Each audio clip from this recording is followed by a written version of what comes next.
Hello! This is the Delicious Legacy podcast, and I'm Tom Dinas. Welcome to another episode of our archaeogastronomical adventures.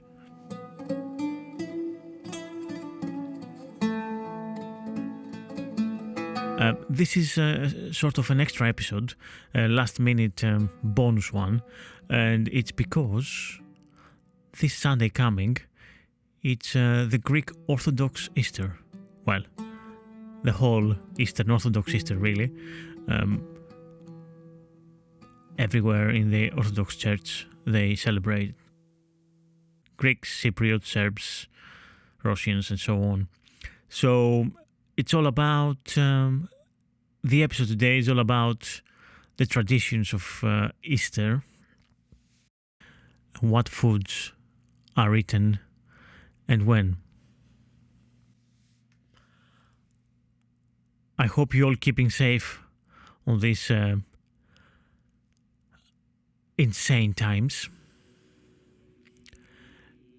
And of course, you and your families are all healthy and of course staying inside. Which is a tough thing to do considering the period with the spring coming quickly upon us and the sun shining. So, from a sunny and warmish London, I salute you and I wish you all to have good health. So let's move on swiftly to our subject of the Greek Orthodox Easter food and traditions. For those of you that know me well, Easter is my favorite, let's say, celebration period. And it's not mainly for religious reasons, but mostly about the whole tradition of what you eat, how you eat it, and all the different elements that are in place over the past 40 days. But yeah, the culmination of everything that follows on Sunday, on Easter Sunday, with a whole spit roast of lamb and of course Cocareci. It's by far my favorite thing to do. It's a barbecue and celebration of spring and of all good things and the resurrection of nature from the long harsh winter. So see it in a religious or not way, there is an element there of the cyclical nature, the way things die and they're coming back to life. And yeah, we're celebrating this, the abundance of nature for the year to come. But regardless of this deeper and more meaningful ways that I like Easter, there's also the mundane and the plain simple truth that I love the food of Easter. And especially the preparation of the whole feast for Easter Sunday. The whole thing is very, very interesting because it starts almost 50 days before the actual Easter Sunday. And where you have in the Eastern Orthodox Church, you have the Great Lent of 40 days, which is the most important fasting season in the church year.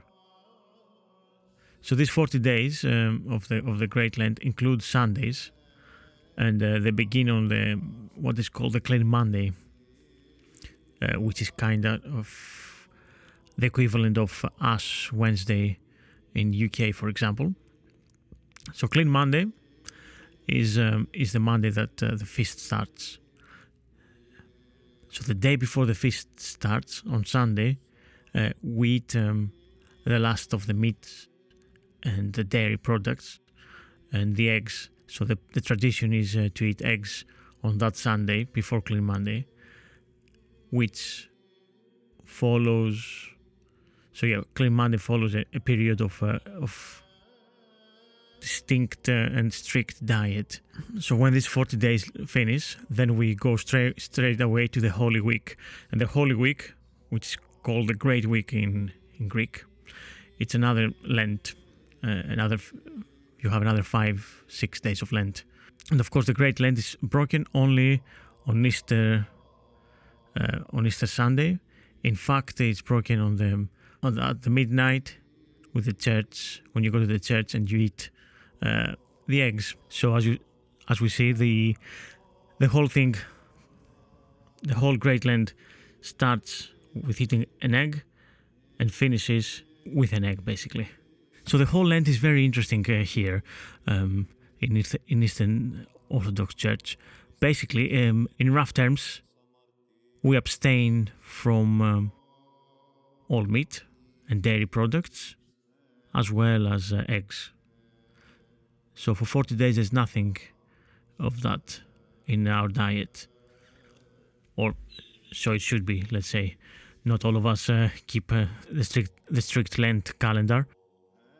So what happens? No meat, no dairy, no eggs. And then Wednesday and Fridays, no olive oil as well, or what they call is dry eating. So some people, they just eat bread and water for those days, Wednesdays and Fridays. Before the Holy Week, we have the Palm Sunday, which differs from all the other Sundays on the feast. So on Palm Sunday, you can eat, or you're permitted to eat fish and have wine and oil on your table. Many moons ago, when my grandmother was still alive, it must have at least 12 years, I decided to record her for posterity and keep her story just as a little thing to have to remember her, and also to share with the rest of the family and the relatives. I knew obviously she won't live forever, and she was quite old at that point. So my idea was to record a little bit of her life, or basically her early life, about my great-grandfather and the family and all the great-uncles and so on, and their story. So I recorded a bit of her telling me about what they ate for Lent when she was young. She was from a very religious family, and my great-grandfather was a priest. And so they were very observant of all the Lenten periods, and they were fasting properly. For Easter, back then, she told me that obviously they weren't eating any oil. The only oil they had was olive oil anyway, but they weren't allowed to eat any oil. Only on Saturdays and Sundays, if they were making some bean stew or something like that, or a bean soup. Generally, back then, we're talking about Greece in the late 1920s, so about 100 years ago, North Greece. There was no vegetables that we find really easily nowadays on that time of the year. So there was no peppers or tomatoes. There was only pickles. They had pickles. So perhaps if they were hungry and they had to eat something, there was going to be some pickles, some olives and bread. As we said earlier, Lent was very strict, and they wouldn't eat any meat or dairy products or eggs. And sometimes they would fry the pickles as well, just for something a bit more interesting with taste. Other stuff they had was endives and cabbages and wild poppies. If the weather was good, they would go to the fields and the forests and gather some wild poppies. And then generally there would be a lot of pulses that they were eating, like broad beans and peas and lentils and something. I think it was similar or the same thing with yellow split peas. So they had something similar to the peas pudding that it's very traditional Northern English food. And they were only allowed to eat fish in 2 occasions, 2 Sundays, out of the 40 something days of Lent. So you would eat fish, as we said earlier, only on the Palm Sunday, but also you were allowed to eat fish on the Feast of Annunciation. So that was on the 25th of March. So those 2 occasions that you were allowed to eat fish. And that was from my grandmother's story. And basically the idea is that Palm Sunday recreates the entry of Jesus into Jerusalem, and yeah, basically you are permitted to have a bit of a celebration. The reason that we fast for 40 days before Easter must came a lot later than the first Christians. Probably the run up to Easter was when people started holding baptisms at Easter. So the period before that, there was a preparation. So I guess people started fasting in preparation to get baptized. And generally that started including more and more of the whole population. And the church, I think, incorporated the whole 40 days of Jesus being in the desert fasting into the concept. So what we have here, 40 days of fasting, stops on Palm Sunday with fish. Then we have the Great Week. On the Holy Week, then we have the Holy Week. On the Holy Week, the fast rules apply too. Generally even more strict in terms you don't eat any olive oil, or you don't drink any wine, and you have only, some people will only have bread and water and maybe some olives. Yeah, Holy Monday, Holy Tuesday, Holy Wednesday, they go like this. On Thursday, in Greek households paint the eggs. So the tradition is you paint red eggs, and these are the ones that you will eat at midnight from Saturday to Sunday in the church. So you boil the eggs, you paint the eggs, and you keep them for Saturday night. The other thing that the households make is a sweet bread with milk and eggs, with milk, flour, eggs, sugar, and so on, called tsoureki, which is another Eastern Orthodox tradition. And yeah, it's made in Cyprus, in Armenia, and even in Turkey. So the word tsoureki itself is probably of a Turkish origin. There are some people that consider the word to be even Armenian or Persian in its origin, in its roots. Tsoureki is a really special type of bread, of brioche bread. It's not your normal kind of brioche. What's so special about it, they include spices like mahlep and mastic resin and some orange zest. And of course, yeah, it gives this luscious, unique flavor. What is mahlep and mastic then? I hear you asking. Well, let's start with the mahlep, the more unusual of the two ones. It's an aromatic spice which is made from the seeds of a species of cherry. So basically, the cherry stones are cracked, and then the seeds are extracted, and then they kind of they become a powder. The flavor of these seeds, or of this powder, the mahlep powder, is kind of sweet, and it has almost an essence of marzipan in itself. And then we have mastic resin, which is more familiar to you who are a bit more into the Greek cuisine in general. Mastic resin is used to flavor a lot of stuff, and it's from the mastic tree, which grows in the island of Chios. In a sense, it's basically a flavoring agent that's used in a lot of different things, from liquors to sweets and cakes and so on. And basically, it's the resin is extracted and used as a flavoring for the special Easter cake, which is tsoureki. And these two very unique spices give the tsoureki its extremely luscious and special flavor. It's like a brioche type of bread, which is eaten again on Easter Sunday. These things are made. Good Friday comes. It's the absolute time of mourning, and people are barely eating. Some people they will drink a bit of vinegar, just as the soldier gave to Jesus. And then on Saturday, which is the preparation for the Easter Sunday feast and the whole partying, people will traditionally prepare the spit roast. They will clean it, season it, and put it on the spit ready for Sunday. Households, they also make a soup that is going to be consumed after the church service at midnight, and which will soothe and nourish the body after the long Lent. And the idea is that it eases your stomach into the big feast the next day. So you go to the church, you eat the red egg, the boiled red egg that you had. That gives you something. The church service finishes around 2-3 o'clock in the morning.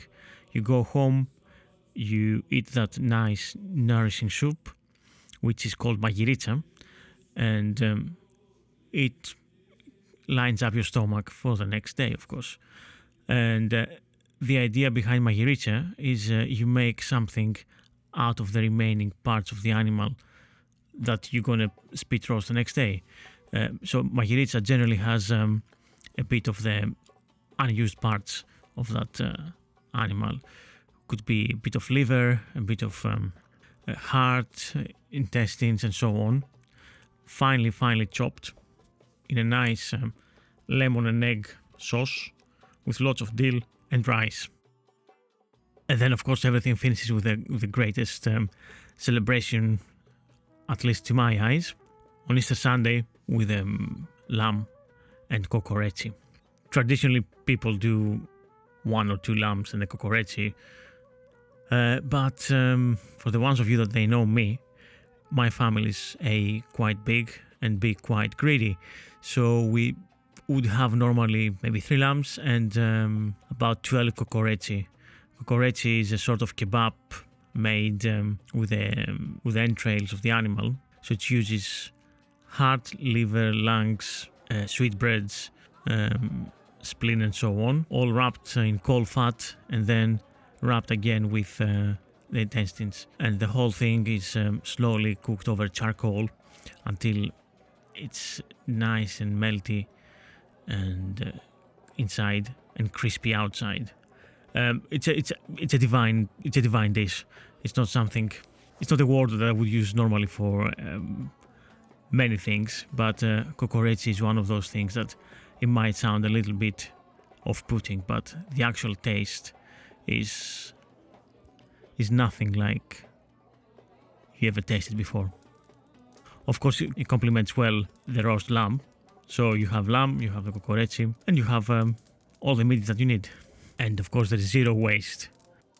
All the animal is used from the head to the toe and anything else. So yeah, my family, let's say, we will start early in the day. We'll go and light the fire around 8 in the morning. So by, let's say, 8:30, 9 o'clock the latest, we'll have the lambs on the spit, on the fire, cooking. And that will take a low and slow procedure. Will take most of the day, for sure the whole morning, and perhaps until 2 or 3 o'clock in the afternoon. At the same time, we'll put some of the Cocareci on the barbecue. And remember, we're talking about Cocareci is like a kebab, a massive kebab, 1 meter length spit. So we have usually 12 of them, and we start, but we don't have as many barbecues for Cocareci. So we will start around 9 o'clock with 2 to 4 Cocarecis getting on, and then by 11 o'clock the first ones will be out, and of course you will have people coming, passing by, saying Happy Easter and so on, and wishing all the usual Easter wishes.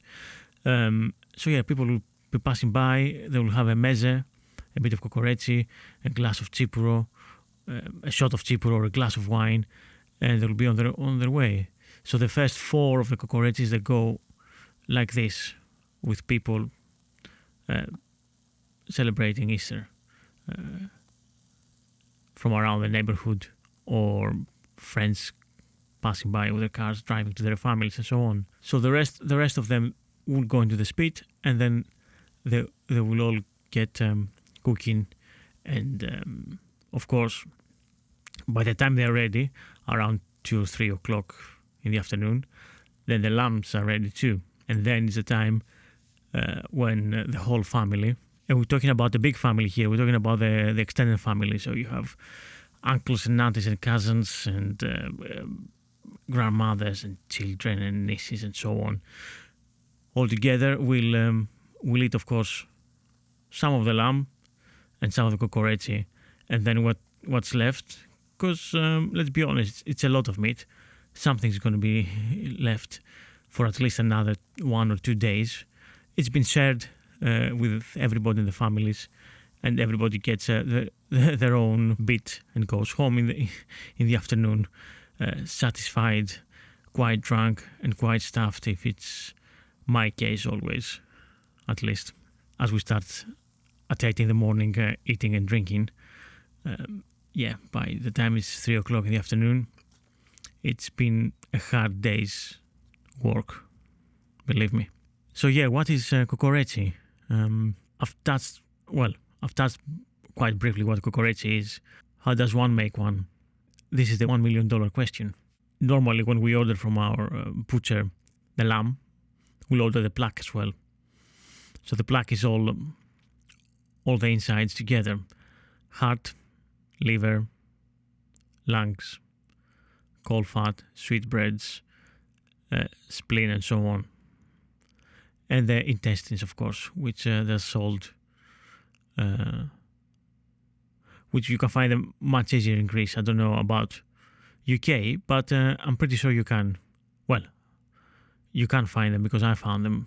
So I think everyone can. So how does one make Cocareci then? As we said, it's a massive kebab. The size of the souvla is 1 meter.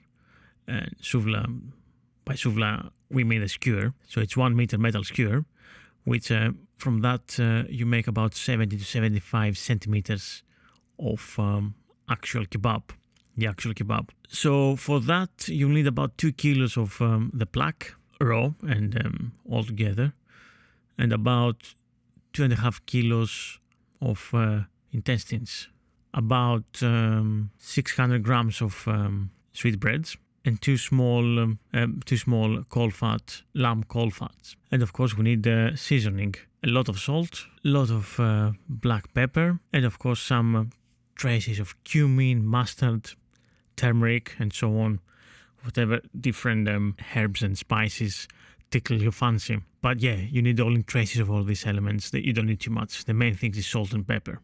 So you can put a bit of mint and dried basil, and definitely a lot of oregano, very finely, almost powdery oregano. So all this seasoning, you mix it very well, and then from that you put 4 teaspoons. So you put 4 teaspoons of that mix onto the on the chopped liver, lung, heart, and the rest you use it. Another 1.5 on the 1.5 teaspoon on the sweetbreads, and then you're using quite a few of the rest, but not the whole mixture certainly, on the intestines while you wrapping them around the meat. That should be around another 1.5 teaspoons of salt, of seasoning. So the idea is that we cut the liver, the lung, the heart, and the sweetbreads in pieces of equal size, and then we pass them into the spit. And into the spit you pass them starting with a piece of heart, a sweetbread, lung, sweetbread, liver, sweetbread, lung, and so on. And if you have a lot of pieces of heart, for example, you can put a heart instead of liver, and continue like this until you reach the end where you're closing the kebab with a piece of heart. So we start with heart and we finish with heart. And of course, to roast it, to barbecue it, you need about 5 kilos of good charcoal, which you set, you light, and then you wait until they get a nice white color on the top, and then you put the Cocareci spit, and you have it either in an automated mechanism that turns around on its own, or you have to turn it slowly but steadily yourself for about 2.5 hours. And you will know that it's ready because you will see the kebab to start foaming a little bit, like it has a bit of soapiness. So that foamy, it means that that piece is ready, it's cooked. And this is it. These are the traditional celebrations for Greek Orthodox Easter. Only the thought of it makes me really sad that I'm missing it this year. And it's even worse due to the fact that we cannot celebrate even in our own home gardens with our friends, let alone traveling to Greece to see the family. But yeah, we cannot even do something similar here in our gardens. But let's keep our health and hopefully next year. Okay, that's it for me. Thank you for listening. I hope you enjoyed the little interlude episode about the Greek Easter. And you learned something. And yeah, for any tips and tricks about cooking the whole lamb spit roast, well, that's going to be next Easter then. I will post some photos for you to see of the lamb and the Cocareci on my Patreon and Twitter and so on. And of course, if you follow me on Patreon, I'll put the detailed recipe for Cocareci, following all the different stages and procedures on how to make it, alongside with photos of it. I've been Thomas Dinas, and this is the Delicious Legacy podcast. Hope you have a lovely weekend. Bye.